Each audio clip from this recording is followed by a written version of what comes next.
Hi, I'm Callum from Geo Support Team, and I'm going to talk you through how to repair your Solo 2 display. The pairing process is simple. Hold down the plus and the minus buttons on the display until you see pair mode. Let go of the buttons and the screen will change to main sensor con.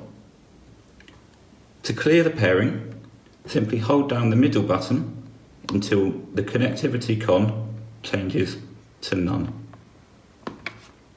This has now cleared the pairing with your transmitter.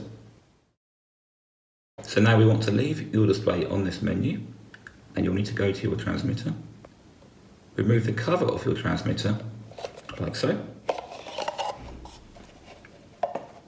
and then hold down the small pairing button until you see a flashing red light. The red light will flash, and then you'll see your display screen will change from none back to con. This indicates that the display and the transmitter have paired. And to exit the menu, simply press the plus button until you're returned back to your speedometer page. I hope you found this video useful.